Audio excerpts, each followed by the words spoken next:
현대 사회의 발전에 이바지한 나라를 꼽으라고 하면 우리는 미국을 빼놓고는 이야기하기가 어려울 것입니다.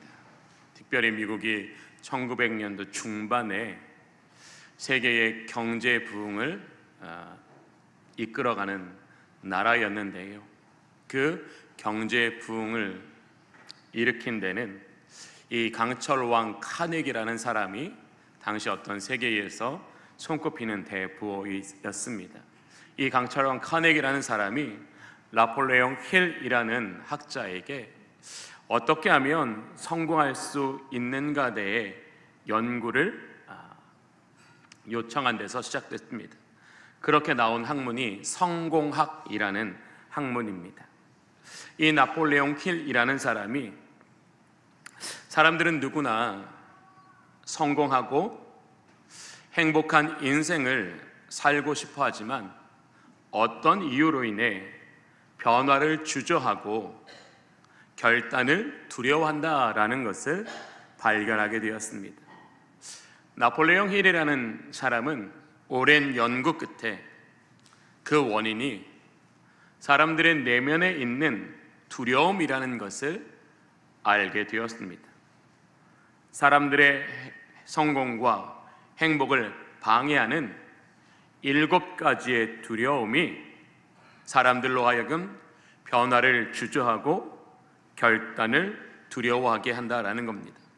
그 7가지의 두려움은 가난에 대한 두려움이고, 외모나 아니면 나이가 들어감에 대한 두려움, 사랑하는 사람을 잃을까에 대한 두려움, 다른 사람들에게 비난을 받지 않을까에 대한 두려움, 질병에 대한 두려움, 자유를 상실하지 않을까 하는 두려움, 죽음에 대한 두려움이라고 하였습니다. 변화를 주저하고 결단을 두려워하기 때문에 자기 갱신이나 자기 발전의 기회를 얻지 못함으로써 사람들은 성공하지 못한다라고 하면서 사람이 그 내면에서 이 두려움이라는 것을 해결할 때에 그는 성공적인 인생을 살 수 있다라고 강조했고요, 또 그와 발맞춰서 이 하이데거라는 사람도 이 두려움에 대한 많은 연구를 통해서 두려움의 대상이 누구이고 두려움의 이유는 무엇인지, 현대 사람들이 이 두려움을 극복하는 데 많은 도움을 주려 애썼습니다. 그 중에 한 사람으로 독일의 슈테판 판제와 슈데그만이라는 박사는 비용 소요의 두려움이라는 논문에서 독일 사람들이 두려움을 잊기 위해서 지출하는 비용이 1년에 80조나 든다라고 발표했습니다. 이 독일 사람들 중에 자기 안에 있는 이 내면의 두려움을 잠깐 잃어버리거나 극복하기 위해서, 해결하기 위해서 독일이라는 한 나라가 1년 동안에 사용하는 돈이 80조라고 합니다. 집에 다 80조 있으셔서 안 놀라시나 봐요. 저는 80조 없어서 이게 도대체 이게 손가락을 이렇게 써도 이게 80조가 안 나와서 저는 그랬는데, 세부사항을 살펴보면 두려움을 잊기 위해서 마시는 술이 30조랍니다. 두려움을 잊기 위해서 마시는 술이 30조나 되고요, 수면제나 아니면 그와 유사한 우울한 감정들에 사용하는 비용들이 15조 원이나 된다고 합니다. 또 불안함이나 두려움 때문에 어떤 능률이 떨어져서 기업이 손해보는 금액은 한 20조 정도 된다고 하고요, 두려움의 감정, 즉 우울이나 아니면 이런 불안의 병으로 인해서 생긴 마음의 병을 치료하는데 드는 돈도 무려 8조 원이라고 합니다. 기독교 작가 중에 에드 영이라는 분이 있는데요, 이 에드 영이라는 분이 지금 나는 두렵다라는 책을 썼습니다.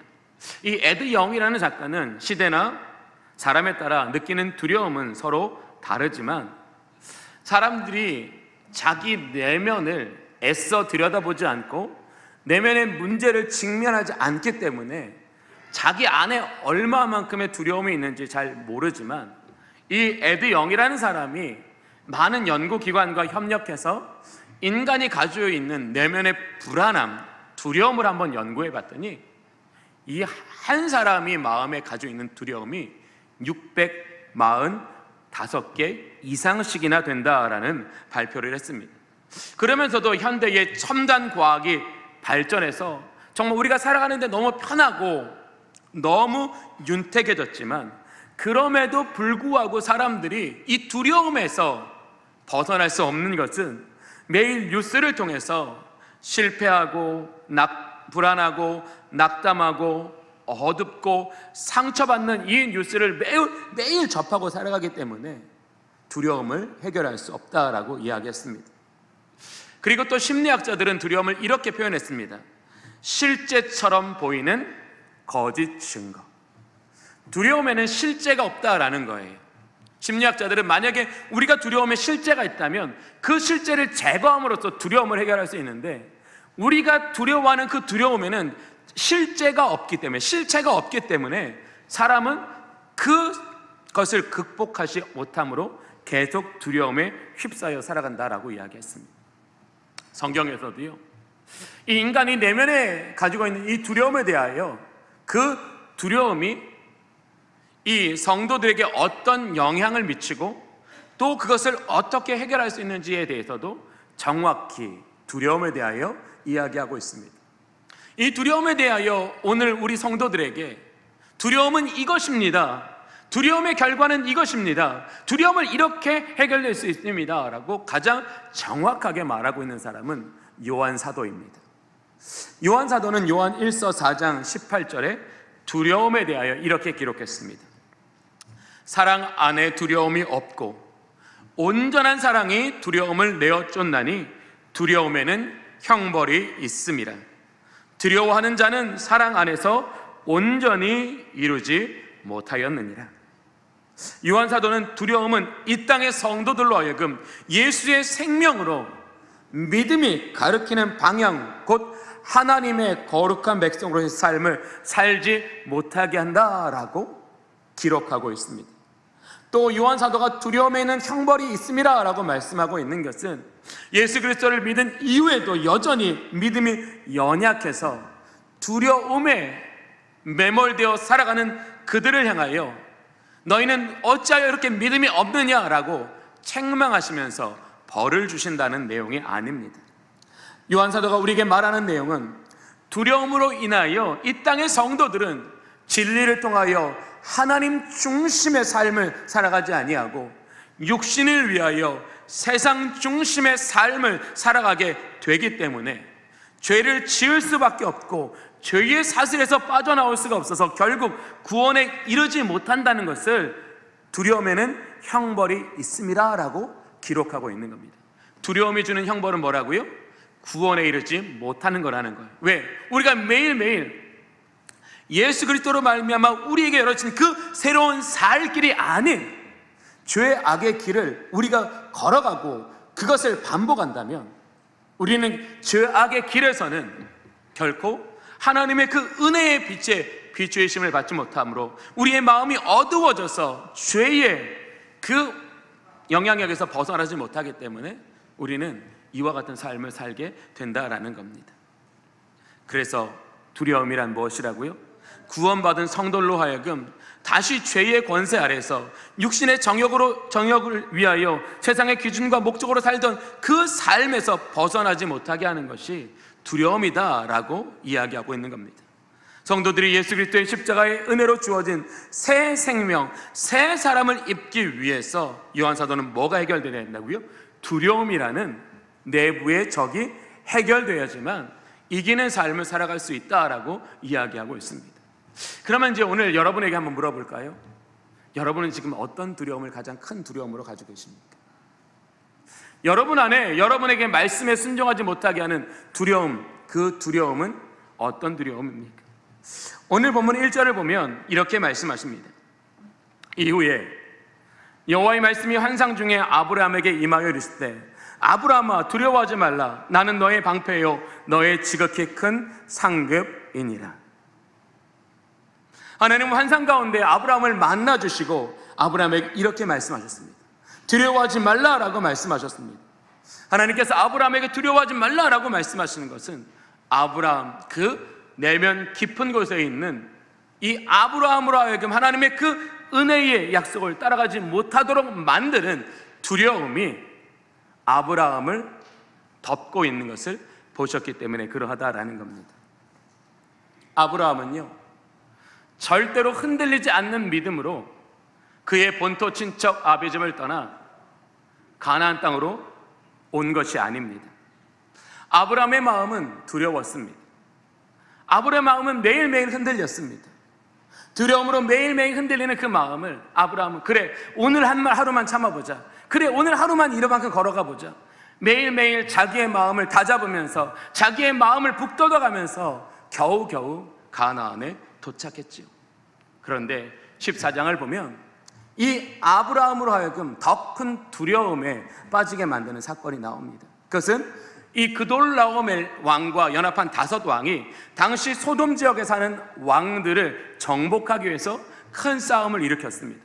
그 와중에 아브라함의 조카 롯이 이 그돌라오멜과 연합한 5왕에게 붙잡혀갔지요. 이 소식을 듣고 아브라함은 집에서 길륜 용사 318명을 데리고 이 그돌라오멜 왕에게 싸워 이 롯을 구해오지 않습니까? 여러분, 오늘 이 14장에서 말씀하시는 이 그돌라오멜 왕을 포함한 5개 왕과 소돔 지역의 왕의 싸움은요, 동네 불량배들의 싸움이 아니에요. 군대와 군대의 싸움이에요. 훈련되고 성능 좋은 무기를 가진 군대와 군대의 싸움이었으니 그 싸움이 얼마나 치열했고 그 싸움이 얼마나 무서웠겠습니까? 자기가 살던 갈대아 우르 지역에서도, 또 갈대아 우르를 떠나서 가나안에 오는 여정에서도 한 번도 경험하지 못한, 정말 이렇게 큰 두려움이 있구나, 이렇게 큰 어려움이 있구나 경험하게 되었다는 거죠. 여러분, 사람이 자기가 예상하지 못하고 예상한 것보다 더 큰 어려움을 당하면 뭐가 생깁니까? 트라우마가 생겨요. 이 트라우마가 생기면 그와 유사한 형태만 봐도 뭐예요? 막 가슴이 요동을 치잖아요. 그리고 부정적으로 변하고 방어적으로 변하는 거예요. 이 아브라함도 하나님의 도우심을 입어 이 그돌라오멜 왕을 이겼지만 아브라함의 마음에 어떤 마음이 있어요? 이 사람이 나한테 원한을 품고 이 사람이 언제든 내가 약했을 때 나를 기습해서 나를 쳐 죽이지 않을까? 아브라함의 마음에 두려움이 있었다라는 거예요. 오늘 우리는 본문을 통하여 이것을 깨닫기를 원합니다. 하나님은 우리 내면의 깊은 곳을 보고 계시는 하나님이시라는 거예요. 하나님, 여러분이 어떤 생각을 하는지, 어떤 감정을 가지고 계시는지, 어떤 소원과 어떤 열망을 가지고 계시는지 하나님 여러분의 중심을 보시는 줄로 믿습니다. 하나님은 우리가 못 보는 것도 보시는 하나님이세요. 제가 왜 이 말을 하면서 너무 행복하냐 하면, 사람은 자기가 못 보는 건 해결 못해요. 내가 못 보는 건 내가 해결 못해요. 내가 느낄 수 있는 어떤 현상으로 나타났을 때는 병이든지 아픔이든지 그것이 해결되는 데는 시간이 필요하고 과정이 필요하고 노력이 필요해요. 근데 하나님은 어떤 하나님이라고요?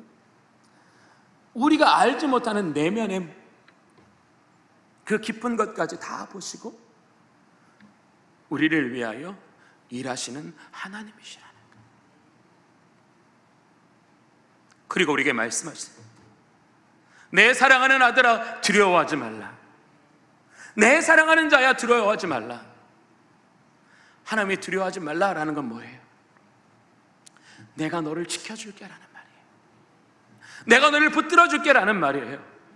내가 너의 문제를 해결해 줄게 라는 말이에요. 내가 너의 도움이 되어 줄게.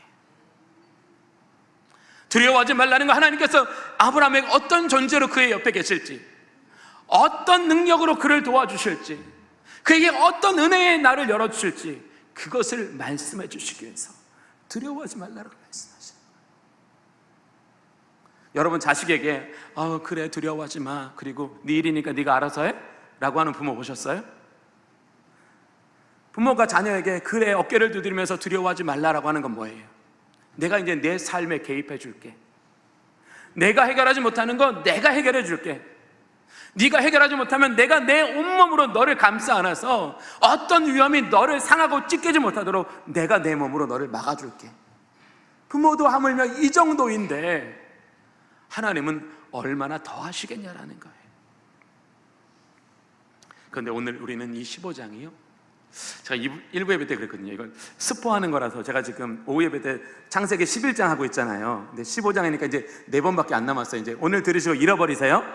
제가 4주 후에 또 할 거니까, 4주 후에 뵐 거니까 오늘 듣고 딱 한 주만 기억하시고 잃어버리세요. 그래야 제가 또 가르칠 수 있으니까. 이 15장을요 굉장히 의미가 중요한 장 중에 하나입니다. 그런데 이 15장을 바르게 이해하려면, 아주 풍성하게 이해하려면 이 15장을 열어주는 키와 같은 한 단어를 발견하는 게 중요해요. 아마 여러분 막 찾으실 거예요. 어떤 의미 있는 단어가 있는지, 뭐 쪼개다부터 시작해서 뭐 횃불 이런 단어 찾으실 거예요. 그러나 이 15장을 열어주는 키와 같은 단어는 굉장히 예상 외의 단어입니다. 여러분들이 15장을 읽으면서 아마 가장 빠른 속도로 지나가 버리고 마는 그런 단어일 겁니다. 궁금하시죠? 안 궁금하시구나. 전 되게 궁금했는데 뭘까? 이 15장을 열어주는 키워드, 이 키워드를 알아야 왜 15장에 하나님께서 아브라함에게 이삭에 대한 약속을 주셨고 환상 중에 만나 주셨고 하나님은 언약의 제사를 통해 증거해 주셨느냐가 보이기 시작하는 거예요. 이 15장의 키워드가 되는 말씀은 1절에 있습니다. 한번 찾아보세요. 뭘까요? 네, 근데 참 재미있는 건 이렇게 얘기해도 서로 대답이 달라요. 그러나 이 15장 전체를 열어주는 키와 같은 한 단어는 그 후에라는 단어입니다. 장을 시작하는 그 후에. 그 후에라는 건 뭐예요? 앞선 장과의 연결성, 연속성을 말하는 거예요. 그라는 건 뭐예요? 이 아브라함이 이전에, 이 15장 전에 경험했던 어떤 특정한 사건이나 경험이나 만남을 말하는 대명사잖아요. 그 이유라는 것의 1차적인 의미는 이제 아브라함이 이 그돌라오메를 포함한 5명의 왕들과의 그 싸움에서 승리한 그 이유를 말하는 거예요. 근데 이 정도라면 제가 이게 키워드라고 말하고 있지 않을 거예요. 그 이유래라는 말씀은 이 창세기 12장부터 14장까지는 어떤 내용이냐 하면 하나님께서 아브라함을 부르셔서 그의 본토 친척지긴 이 갈대아 우르에서 떠나 가나안까지 이르는 여정이 12장부터 14장까지예요. 그리고 오늘 이 15장은 이제 하나님께서 아브라함을 부르신 그 하나님의 1차 계획이 끝나고 이제 그로 하여금 열국의 아비요 예수 그리스도의 조상이 되는 그 하나님의 은혜의 2단계, 이 심화 과정으로 들어가는 그 시작점이기 때문에 중요하다라는 거예요.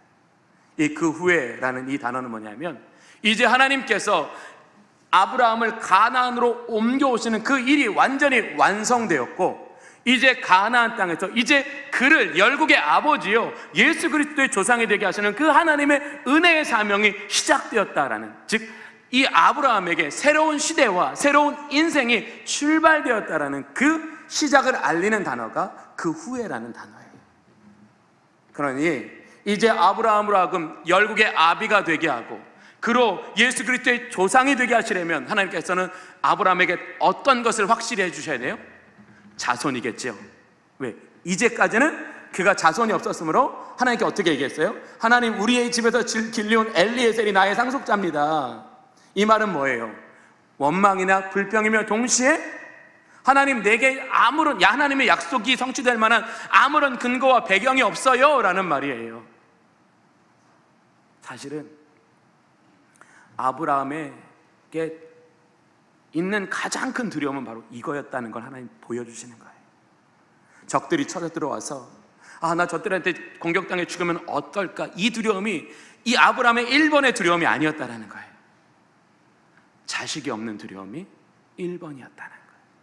그래서 제가 서두에 하나님 우리의 마음의 깊은 곳, 숨겨진 것까지 우리를 모두 다 아시고 그것을 해결해 주시는 하나님이심을 말하는 거예요. 이제 아브라함을 아브라함 되게 하사 열국의 아비가 되게 하시고 모든 믿는 자의 조상이 되게 하시기 위해서 하나님 그에게 이 날이 아주 특별한 은혜의 날이 되게 하시기 위해서 뭐예요? 환상 가운데 주님의 임재를 경험하게 하셨어요. 그리고 그에게 그의 몸에서 아들을 낳게 하실 것을 약속하셨어요.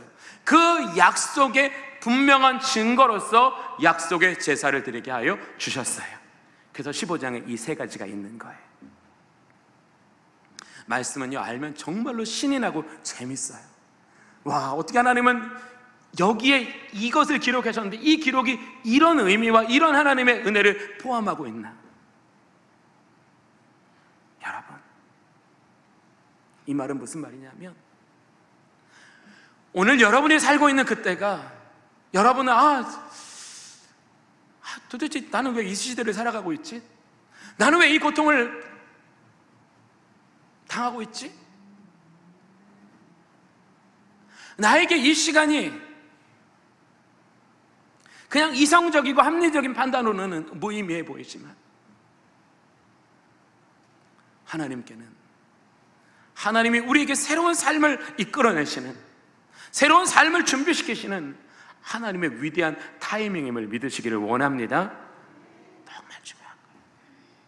모세가 그 하나님의 일꾼으로 부르심을 받아 가장 하나님의 손에서 위대하게 지어진 순간은 애굽이 아니었어요. 애굽의 왕궁이 아니었어요. 어디였어요? 사람을 죽이고 도망간 광야였어요. 이게 영적 안목 아닙니까? 우리가 오늘 이 15장을 통해 또 이걸 바라볼 수 있는 눈이 있어야 된다는 것이요. 하나님은 아브라함에게 두려워하지 말라라고 하시면서 뭐예요? 환상 가운데 하나님의 임재를 경험하게 하셨고 그에게 약속을 주셨고 그 약속의 제사로 그를 증거해 주셨습니다. 이 아브라함으로 하여금 그 안에 있는 두려움을 이기고 이제 믿음으로 말미암아 하나님의 말씀을 더 온전히 따라가게 하시기 위해서 하나님은 두려움을 제거해 주시는 거예요. 그러면 하나님께서 우리 안에 있는 두려움을 해결하시는 목적이 뭐라고요? 말씀을 따라가라고요. 우리가 두려움이 많아서 약속을 믿지만 약속 안 따라가거든요. 정말 우리의 마음을 열어서 한번 고백해 볼까요? 내가 예수님 믿는다고 선포하고 그렇게 자랑하면서도 우리는 내가 믿는 예수님의 그 길을 지금 따라갑니까? 안 따라가지요. 그럼 안 따라가는 이유가 뭐예요? 두려움 아닙니까? 말씀대로 살면 정말로 내가 기대하는 삶과 점점 멀어지지 않을까? 내가 예수 믿고 기대하는 삶은 부자 되고 평안해지는데 하나님이 내게 바라시는 삶이 가난해도 충성하는 삶이라면 아마 우리는 이것을 받아들이기는 시간이 매우 필요할 겁니다. 어쩌면 우리가 하나님의 말씀이 생명이고 승리임을 알면서도 내가 하나님의 그 말씀 앞에 순종하지 못하는 건 뭐예요? 내가 이 땅에 살고자 하는 내 기대가 무너질 거라는 걸 알기 때문에 그래요. 예수 믿으면 구원의 영광에 이르지만 이 땅을 살아가는 동안에는 피곤하고 어렵고 힘들고 고난스러운 걸 알기 때문에 내가 외면하는 거 아닙니까? 하나님은 우리에게 두려워하지 말라라고 하십니다. 그래서 우리에 있는 두려움을 해결하시고 우리가 믿음의 큰 상급을 받도록 하나님 우리 안에 역사해 주신다는 거예요. 우리가 그 약속의 길을 놓치지 아니하도록 하나님 우리를 그 약속의 길에 굳게 세워 주시겠다라는 거예요.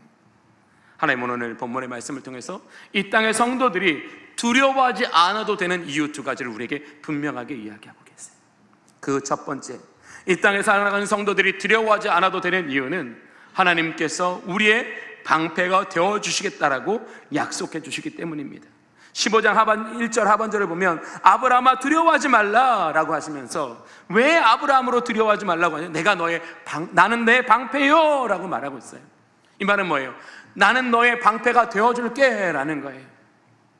여러분, 제가 이 정도 설명했으면 여러분 왜 하나님께서 내가 너의 보호자가 될게 라는 표현 대신에 내가 너의 방패가 되어줄게 라고 말씀하셨을까요? 제가 힌트 이미 드렸어요. 14장에서 뭘 경험했다고요? 전쟁에서 가장 유용한 무기가 뭐예요? 방패예요. 방패. 이 그돌라말과의 전쟁에서 이 당시에는요, 이 어떤 철기나 청동기 기술이 아주 고도로 발달한 시대가 아니기 때문에 창보다 더 중요한 게 뭐냐면 방패였어요. 예. 이 창이 예리하지 않기 때문에 방패를 못 들어요. 그래서 강한 방패를 갖고 있는 사람이 전쟁에서 승리할 수 있게 되는 거거든요. 그것을 경험한 아브라함에게 말씀하시는 거예요. 내가 너의 방패가 되어줄게. 어떤 공격에도 뚫리지 않는 방패가 되어줄게. 어떤 공격에도 지지 않는 방패가 되어줄게 라고 말씀하시는 거예요. 얼마나 위대하신 하나님의 은혜예요. 아브라함의 두려움을 보시고 그 두려움이 해결될 수 있는 가장 적절한 비유로서 아브라함의 마음을 녹여주시는, 아브라함의 마음을 해결해 주시는 하나님이 우리 하나님이시라고요. 두려워하지 마십시오. 하나님이 여러분에게 필요한 방법에 맞춰주십니다. 여러분의 눈높이에 맞춰주시고 여러분의 아픔에 맞춰주시는 하나님이십니다. 하나님을 신뢰하십시오. 그러면 여러분의 마음속에 이 음성이 들려질 겁니다. 두려워하지 말라. 그러면 여러분은 이 음성을 듣고 오늘 이 본문을 상상하시면서 여러분 속에 하나님의 보호로 인한 하나님의 위대한 은총에 쌓여있는 여러분의 현재를 발견하게 될 것입니다. 내 마음은 두려워하지만 나는 어디에 쌓여있다고요? 하나님의 위대하신 권능에, 그 보호에 쌓여있다는 것을 발견하게 된다는 거예요. 오늘 이 방패라는 말은 뭐예요? 가장 안전하게 보호하여 주신다라는 의미예요. 그러면서 우리는 방패하면 어떤 생각이 가장 직관적으로 들어요? 뚫리지 않는. 우리는 이 글을 읽으면서 아 그래, 내가 이제 예수 믿고 하나님의 자녀가 되었으니 하나님께서 모든 고통이 내게 오지 아니하도록 막아주실 거야. 하나님이 고통이 나에게 들어오지 않도록, 나를 넘어뜨리지 않도록 나를 막아주실 거예요. 물론 하나님은 그것을 말씀하십니다. 그러나 이 내가 너의 방패가 되어줄게 라는 말은 거기에서 의미가 종료되지 않습니다. 더 큰 의미를 가지고 있습니다. 그것은 하나님께서 우리의 중심을 보시고 우리의 삶 전체를 아시기 때문에 이러한 말씀을 주시는 거예요. 우리가 믿음이 약하여 우리에게 다가오는 고난 앞에 우리가 그것을 해결할 수 없다면 하나님 그것을 막아주시는 거예요. 그러나 우리가 신앙생활 한 지가 5년이 됐고 10년이 됐고 20년이 되었다면 하나님은 우리에게 고난을 막아주시는 것이 아니라 고난에서 넘어지지 않도록 붙들어 주시는 거예요. 고난에 넘어지지 않도록 붙들어 주시면서 우리가 그 고난과 직면하면서 하나님께 부르짖고 하나님께 깨어 기도하고 하나님께 말씀 보고 하나님을 의지함으로 말미암아 우리의 인격이 자라나고 우리의 믿음이 자라나고 우리가 강하여지도록 우리를 도와주신다라는 거예요. 이게 방패라는 의미예요. 이게 방패라는 의미예요. 하나님이 우리를 고난에서 보호하시는 것은 직접적인 보호도 있지만 이제 우리가 어떤 고난이 와도 우리는 이제 믿음으로 장성한 분량에 이르렀기 때문에 우리는 고난이 와도 뭘 할 수 있어요? 하나님의 약속을 굳게 지키며 나아갈 수 있어요. 이게 승리 아닙니까? 고난이 두려워서 하나님의 은혜를 향하여 한 발자국도 못 나가는 건 승리가 아니에요. 늘 고난이 오면 하나님 밑에 숨어가지고 치마폭에 숨어가지고 살려주세요 그리고 한 걸음도 안 나가는 건 승리가 아니에요. 하나님, 고난 중에도 나를 이 고난에서 막아주시고 넘어지지 않게 하시고 고난 중에도 지혜 주시고 믿음 주시고 능력 주시니 내가 하나님 이 고난 속에서도 주님의 길을 걸어 가겠습니다. 이게 승리 아니에요? 이게 하나님께서 우리에게 주시는 더 좋은 믿음의 분량이 아니에요? 여러분, 하나님을 축소시키지 마세요. 하나님은 여러분이 생각한 것보다 더 크신 하나님이세요. 여러분이 기대하시는 것보다 더 위대한 일을 하실 수 있는 하나님이세요. 오늘 우리가 해야 될 일은 뭐예요? 오늘 나는 너의 이 방패라는 이 말씀이 우리가 생각하는 이 직관, 이 간단한 것을 넘어 있는 초월적 하나님의 은혜임을 받아들이는 거예요. 그리고 그것을 통해 나를 세워가는 것, 이게 하나님을 사랑하는 방법인 줄로 믿습니다. 이게 하나님을 사랑하는 방법이에요. 하나님, 저는 하나님이 내게 이루실 일을 믿고 나를 하나님께 맡겨드립니다. 주 뜻대로 나를 사용하여 주시옵소서. 이거 하라고 우리에게 뭘 주셨다고요? 믿음 주신 거예요. 왜? 그렇게 믿음을 사용하는 자에게 믿음은 뭐예요? 방패가 되기 때문에. 이 영국의 선교사로 아프리카에서 평생을 선교에 힘썼던 이 데이비드 리빙스턴이라는 사람이 자기의 글에 이렇게 기록하고 있어요. 1855년 11월 20일 빅토리아 폭포를 발견한 우리 140명 일행은 동북 방향으로 길을 떠났다. 언제나처럼 우리는 온갖 위험에 노출되어 있었다. 그러나 우리는 하나님의 말씀의 전파자로서 아무도 방패를 갖고 있지 않았다. 방패는 곧 전쟁의 무기로서 우리가 방패를 갖지 않은 까닭은 어떠한 싸움도 원치 않았기 때문이었다. 우리 일행이 길을 갈 때에 원주민 무리들이 나타나 우리를 공격하려 하기도 했으나 그들은 우리가 무기, 어떠한 방패도 가지고 있지 않음을 보고 싸울 의사가 전혀 없음을 알아차리고 곧 돌아가 버리곤 했다. 비록 우리 140명 일행의 손에 방패는 하나도 없었지만 우리는 보이지 않는 하나님의 방패로 보이지 않는 하나님을 우리의 방패로 삼았기에 무사히 1차 전도여행을 마칠 수 있었다. 사랑하는 교우 여러분, 아마 여러분은 여러분의 방패로 삼기를 원하는 것이 아마 순서대로 딱 정렬되어 있을 겁니다. 그러나 오늘 우리에게 말씀하십니다. 그것은 여러분의 방패가 될 수 없습니다. 여러분의 방패는 오직 하나님 한 분이신 줄로 믿습니다. 우리는 그 하나님을 우리의 방패로 삼아 그 안에서 하나님이 우리를 세워가시는 그 은혜를 인하여 살아가시기를 원합니다. 또 우리에게 왜 두려워하지 말라고 말씀하셔요?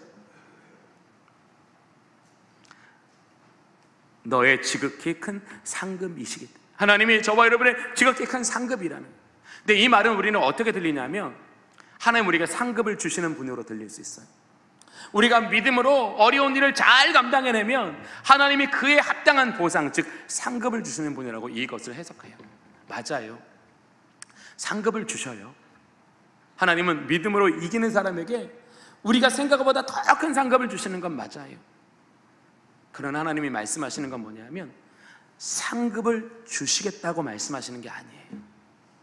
저는 여러분이 이 규절의 의미를 더 풍성하게 이해한다면 여러분은 다음부터 이 규절을 읽으면서 마음이 뜨거워질 거예요. 이 말은 이거예요. 나는 너에게 상급을 주는 사람이 아니라 너의 상급이 되어줄게.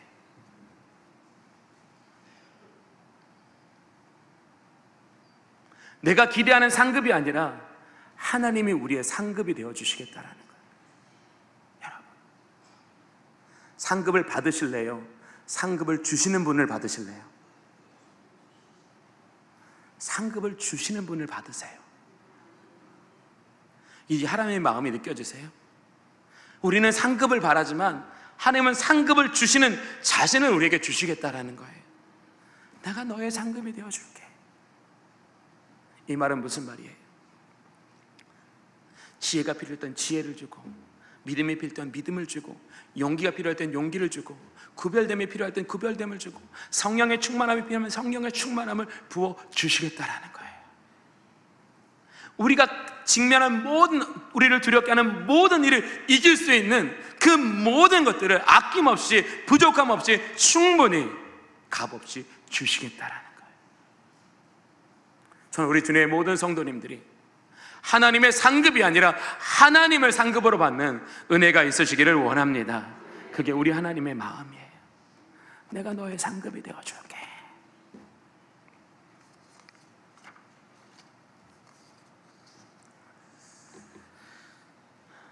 두려움은 왜 우리에게 중요한지 아십니까? 우리가 진리의 영향력을 받기보단 두려움의 영향력을 더 많이 받고 있으면 우리는 믿음의 길이 아닌 나의 길, 세상의 길을 선택하기 때문에 그렇습니다. 아마 우리는 지난 한 주간에도 그랬을걸요. 믿음의 길이 아니라 나의 길을 선택하고 나의 길에서 붙들어 달라고 했을걸요. 내가 하나님의 길을 선택하겠다고, 그렇게 하나님의 길을 선택하고 싶어서 내게 하나님의 말씀을 비추어 달라고 기도하지 않으셨을걸요. 내가 이런 어려움이 있으니 내가 붙잡고 나갈 수 있는 지팡이와 같은 말씀 주십시오. 성경 그렇게 말하고 있지 않아요. 성경은요, 나를 구하라고 말씀하셔요. 나를 구하라. 나 여호와를 구하라고요. 네가 나를 구하면 나는 너에게 필요한 모든 것을 주겠다고 말씀하시는 거예요. 여러분은 지금 어떤 방향을 향하고 가십니까? 두려움으로 인하여 세상의 방향을 향하고 가고 있습니까? 아니면 주님 안에서 두려움을 해결하고 믿음의 방향으로 나아가고 계십니까? 믿음의 방향 안에는 하나님의 온전하신 축복과 상급이 있음을 믿으시기를 바랍니다. 그래서 우리는 우리 안에 있는 모든 두려움에 대하여 두려워하지 말라, 내가 너의 방패요 지극히 큰 상급 되시겠다고 이 약속 믿고, 두려움 가운데서도 믿음의 방향을 향하여 나아가사 하나님께서 아브라함에게 이루셨던 것처럼 우리에게도 우리를 향한 하나님의 모든 위대하신 뜻과 그 축복을 이루어 나가는 삶을 살아가시는 저와 여러분이 되시기를 원합니다. 기도하겠습니다. 좋으신 하나님, 주의 영을 우리 가운데 부어 주시옵소서. 이 말씀이 우리의 표면이 아니라 우리의 중심에 새겨지게 하여 주시옵소서. 우리의 온 마음이 이 말씀 앞에 믿음으로 응답하게 하여 주시옵소서.